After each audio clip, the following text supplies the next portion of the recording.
Learners, कैसे हैं आप सभी लोग। इसी उम्मीद में कि आप सभी स्वस्थ होंगे, अपने जीवन में मस्त होंगे। चलिए शुरू करते हैं आज का टॉपिक। तो आज का टॉपिक जो हम डिस्कस करने जा रहे हैं वो कंटिन्यूएशन में ही है जो हमने लास्ट प्रीवियस टॉपिक पढ़ा था, that is phase 1 of drug metabolism. हमने ड्रग मेटाबॉलिज्म स्टार्ट किया था। ड्रग मेटाबॉलिज्म का सारा बेसिक और फेज 1 हमने इन डिटेल पढ़ लिया है। आज हमें पढ़ना है फेज 2। फेज 2 में क्या होता है और ड्रग फाइनली कैसे मेटाबोलाइज होती है और फाइनली रेडी हो जाती है इजीली एक्सक्रीट आउट होने के लिए। ठीक है, तो चलिए पढ़ते हैं इन डिटेल फेज 2 क्या होता है। तो देखिए फेज 2 जो रिएक्शन है, पहले तो ये जानिए कि जब ड्रग फेज 1 से आ गई फेज 2 के लिए, ठीक है, वो रेडी होके आ चुकी है। उसमें कुछ केमिकल हैंडल्स जैसे कि OH group, NH2 group, amino group यानी कि हाइड्रोक्सिल ग्रुप, कार्बोक्सिलिक ग्रुप या थायोल ग्रुप, ये ग्रुप्स लग के आ चुके हैं जो कि केमिकल हैंडल्स की तरह वर्क करते हैं और उस पर फिर फेज 2 रिएक्शन एक्ट करती है उसके थ्रू पूरे मॉलिक्यूल में। ठीक है, और फेज 2 जब कंप्लीट हो जाती है, देखिए अनलाइक फेज 1, यानी कि फेज 1 में तो ये नहीं होता। एक बार आप रेफर कर सकते हैं इनकेस आपको कोई भी कंफ्यूजन है फेज 1 में, तो पुरानी वीडियो में। फेज 2 में हमेशा अनलाइक फेज 1, फेज 2 में हमेशा जो मेटाबोलाइट्स बनेंगे वो इनएक्टिव होंगे, फार्माकोलॉजिकली इनएक्टिव होंगे। केमिकल रिएक्टिविटी एकदम लीस्ट टू लीस्ट होगी और वो हाईली पोलर होंगे, यानी कि रेडी टू एक्सक्रीट आउट। क्योंकि obviously phase 2 is the final step. अगर यहाँ पर भी ये सब नहीं होगा तो कहाँ होगा। अब तो फाइनल स्टेप है, इसके बाद एक्सक्रीशन होना है। तो इस स्टेप पे सब कुछ फाइनल हो जाता है, ड्रग एकदम इनएक्टिव हो जाती है अगर थोड़ी भी रिएक्टिविटी इसमें पहले से है। और अगर टॉक्सिक है तो वो अगर वो टॉक्सिक है तो लेस टॉक्सिक या फिर नॉन टॉक्सिक ड्रग में कन्वर्ट होती है, नॉन टॉक्सिक मेटाबोलाइट में कन्वर्ट होती है और अब की फार्माकोलॉजिकली इनएक्टिव हो जाती है। उसमें कोई भी फार्माकोलॉजिकल एक्टिविटी बिल्कुल भी नहीं रहती है। ठीक है, तो ये सब फेज 2 कैसे करता है आइए देखते हैं। ठीक है, फेज 2 ये सब करता है इन रिएक्शंस की मदद से जो मैंने यहाँ पे लिखी हुई है, glucuronidation, sulfation, acetylation, methylation and glutathione conjugation. किसी भी ड्रग में हो सकता है इनमें से कोई एक ही चले और फेज 2 कंप्लीट हो जाए, हो सकता है एक से ज्यादा भी चल सकती है और तब फेज 2 उसमें कंप्लीट होगा। ठीक है, तो सबसे पहले पढ़ते हैं कि ग्लूकोनिडेशन में क्या होता है। ग्लूकोनिडेशन आपके ड्रग में क्या करता है। देखिए ग्लूकोनिडेशन में आपका, देखिए कोई भी मेटाबॉलिज्म चाहे फेज 1 है फेज 2 है, आप ध्यान रखेंगे हमें हर रिएक्शन में एंजाइम्स की रिक्वायरमेंट होगी क्योंकि metabolism, drug metabolism is the enzymatic biochemical conversion of drug. ठीक है, तो एंजाइम्स सब में चाहिए और एंजाइम्स इंपॉर्टेंट भी है, आपको सबके नाम पता होने चाहिए कि कौन से रिएक्शन में कौन से एंजाइम्स का इस्तेमाल हो रहा है। ओके, तो सबसे पहले ग्लूकोनिडेशन जो है वो देखिए होता है, उसके लिए जो सबस्ट्रेट लगता है that is basically gluconic acid. आपको चाहिएगा यानी कि बॉडी को, बेसिकली हम तो कुछ कर ही नहीं रहे, ड्रग मेटाबॉलिज्म का सब कुछ बॉडी में हो रहा है, तो बॉडी को चाहिए सबसे पहले ग्लूकोनिक एसिड। ठीक है, ग्लूकोनिक एसिड की हेल्प से और इस एंजाइम ये यूडीपी ग्लूकोनिक ट्रांसफेरेज, इसकी हेल्प से क्या होता है कि जो ड्रग मॉलिक्यूल आपका है उसमें ग्लूकोनिक एसिड का मॉलिक्यूल अटैच हो जाता है। ठीक है, ग्लूकोनिक एसिड क्या होता है, इसका स्ट्रक्चर कैसा है ये देखिए, ये इसका स्ट्रक्चर है। ठीक है, आप देख सकते हैं एक ही ग्लूकोनिक एसिड के मॉलिक्यूल में 5-5 OH आपको दिख रहे हैं। तो समझिए सिर्फ एक मॉलिक्यूल के ऐड होने से कितनी पोलैरिटी या कितनी वाटर सॉल्युबिलिटी मॉलिक्यूल की बढ़ गई है। क्योंकि आपको पता है ना, more will be the number of OH groups, more will be the solubility और polarity of the molecule.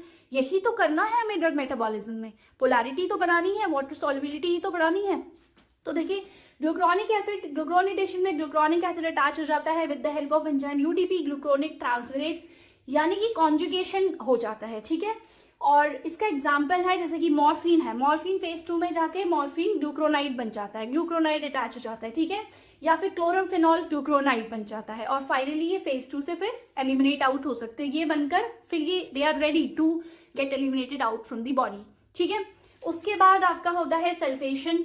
Sulphation क्या होता है, अच्छा उससे पहले मैं आपको बता देती हूँ कि जो ग्लूकोनिडेशन है वो फेज 2 की सबसे ज्यादा यानी कि मोस्ट कॉमन होने वाली रिएक्शन है। ऐसा क्यों है, ऐसा इसलिए है क्योंकि जो इसमें एंजाइम यूज हो रहा है यूडीपी ग्लूकोनिक ट्रांसफेरेज, इसकी अबंडेंस है लीवर में, ये काफी ज्यादा प्रेजेंट है और इजीली ये रिएक्शन हो जाती है। ये रिएक्शन भी जो है वो इजी है। ठीक है, जल्दी हो पाती है, सारे के सारे ड्रग स्ट्रक्चर्स में इजीली ये रिएक्शन हो जाती है। और दूसरा जो ये एंजाइम है वो मैंने इससे आपको बताया इसकी अबंडेंस है। तो इस रीजन की वजह से ये ग्लूकोनिडेशन मोस्ट कॉमन है। दूसरा, ये बहुत हाई पोलैरिटी देती है आपके ड्रग मॉलिक्यूल को। एक बार उसमें ग्लूकोनिडेशन हो गया, ग्लूकोनिडेशन से कॉन्जुगेट बन गया, तो आपका जो मॉलिक्यूल है वो हाईली पोलर हो जाता है, और हमें यही चाहिए होता है मेटाबॉलिज्म से, ठीक है। इसी वजह से जो ग्लूकोनिडेशन है वो मोस्ट कॉमन रिएक्शन है। इन सब में से सबसे ज्यादा चलने वाली रिएक्शन है ग्लूकोनिडेशन ड्रग मॉलिक्यूल्स में। ओके, आइए मूव ऑन करते हैं दूसरे में, दैट इज सल्फोनेशन। सल्फोनेशन क्या होता है? सल्फोनेशन में आपका सल्फेट ग्रुप, ठीक है, यानी कि SO3H, ये ग्रुप आपका जाके आपके ड्रग के साथ कॉन्जुगेट बनाता है, ठीक है, क्योंकि phase 2 reaction is a type of conjugation reaction, ठीक है। फेज 2 में क्या होता है, यही सारे कॉन्जुगेट्स लग जाते हैं और ड्रग को वाटर सोल्यूबल हाईली पोलर बना देते हैं, so that it can be eliminated out from the bottom. तो यहाँ पर सल्फेशन में जो कॉन्जुगेट लगेगा वो क्या लगेगा? सल्फेट ग्रुप लगेगा, SO3H, ठीक है। और जो एंजाइम यूज होता है दैट इज सल्फोट्रांसफेरेज। एग्जाम्पल है जैसे कि पैरासीटामोल सल्फेट कॉन्जुगेट बनता है। पैरासीटामोल जब फेज 2 में जाती है तो पैरासीटामोल खुद को ज्यादा हाईली पोलर करने के लिए ड्रग उसको पैरासीटामोल सल्फेट हाईली पोलर करने के लिए पैरासीटामोल सल्फेट कॉन्जुगेट बनाती है। या फिर स्टेरॉइड हार्मोन्स भी फेज 2 में सल्फेशन के थ्रू ही मेटाबोलाइज होते हैं, ठीक है। देखिए, ग्लूकोनिडेशन और सल्फेशन लगभग बराबर, मतलब वैसे तो ग्लूकोनिडेशन ज्यादा कॉमन है लेकिन सल्फेशन भी कुछ ज्यादा पीछे नहीं है। ऐसा क्यों? जो ये सल्फेशन है ये भी काफी ज्यादा पोलैरिटी आपके मॉलिक्यूल को प्रोवाइड करती है, हाईली पोलर होता है ये ग्रुप भी आपका, ठीक है। साथ ही साथ ग्लूकोनिडेशन में जैसे मैंने आपको मॉलिक्यूल दिखाया था ग्लूकोनिक एसिड का, वो एक बड़ा मॉलिक्यूल है, ठीक है। कई बार हमें मॉलिक्यूलर वेट ज्यादा ही चाहिए होता है ड्रग को मेटाबोलाइज करने के लिए, लेकिन कभी कभी बहुत ज्यादा, अगर ड्रग का ऑलरेडी मॉलिक्यूलर वेट ज्यादा है और हमें जो फेज 2 में लगी वो ग्लूकोनिडेशन लगी तो एक्सेस मॉलिक्यूलर वेट बढ़ जाता है, तो वहां पे ड्रग को चाहिए कि सल्फेशन हो, क्योंकि सल्फेशन पोलैरिटी भी अच्छी दे देता है और साथ ही साथ ये ऐसा कॉन्जुगेट है जिसका मॉलिक्यूलर वेट कम है, ठीक है। तो इसकी ये इंपॉर्टेंस है। ये भी मॉलिक्यूल जैसे ही फेज 2 की सल्फेशन होगी तो ये भी पोलैरिटी को अच्छी तरीके से इंक्रीज कर देता है आपके ड्रग मॉलिक्यूल में। फिर जाइए तीसरा जो है एसिटाइलेशन। एसिटाइलेशन में क्या होता है कि जो भी ड्रग या फिर ड्रग मेटाबोलाइट जो फेज 1 से आया है उसमें आपका क्या कॉन्जुगेट ज्वाइन होता है, या कोवेलेंटली कौन सा कॉन्जुगेट ज्वाइन होता है, that is acetyl group COCH3। Example है आपका एसिटाइल, जो आइसोनाइजिड है, टीबी की ड्रग है, आपको पता है, वो जो फेज 2 में आके मेटाबोलाइज होती है तो उसमें एसिटाइल आइसोनाइजिड होता है, एसिटाइल आइसोनाइजिड कॉन्जुगेट बनता है। ये सारा काम जो एसिटाइलेशन है वो इस एंजाइम की हेल्प से होता है, that is N-acetyl transferase, short form में NAT से कहते हैं, ठीक है। अब देखिए एक बात समझिए, ये जो दो है ग्लूकोनिडेशन एंड सल्फेशन, ये तो ड्रग की पोलैरिटी को बढ़ाते हैं, ड्रग को पोलैरिटी को भी बढ़ाते हैं और ड्रग को वाटर सोल्यूबल करते हैं, पर ये जो एसिटाइलेशन है वो खास कोई पोलैरिटी बढ़ाता नहीं है। फिर ये किस काम का है भाई, ये वाला क्यों हो रहा है जब पोलैरिटी नहीं बढ़ा रहा है? देखिए कई बार जो ड्रग्स होती हैं या फिर जो ड्रग मेटाबोलाइट फेज 1 से आए हैं वो टॉक्सिक बनकर आते हैं, जैसे मैंने पिछली वीडियोस में आपको बताया भी है, या फिर ज़्यादा केमिकल रिएक्टिविटी, उनकी जो केमिकल रिएक्टिविटी है वो ज़्यादा बढ़कर निकल कर आई है, ठीक है। अब ज़रूरी सिर्फ इतना ही नहीं है कि हम ड्रग्स की सिर्फ पोलैरिटी बना दें और बस फिर वो वाटर सोल्यूबल हो जाएंगी और बाहर निकल जाएंगी। अगर ड्रग्स बहुत ज़्यादा केमिकली रिएक्टिव फॉर्म में है या ड्रग मेटाबोलाइट बहुत ज़्यादा केमिकल रिएक्टिव फॉर्म में है तो उसकी रिएक्टिविटी को रिड्यूस करना इंपॉर्टेंट है। इन केस वो एक टॉक्सिक मेटाबोलाइट बना है तो उसकी टॉक्सिसिटी को रिड्यूस करना या खत्म करना बहुत इंपॉर्टेंट है, और तभी उसके बाद वो बॉडी से एलिमिनेट आउट होगी।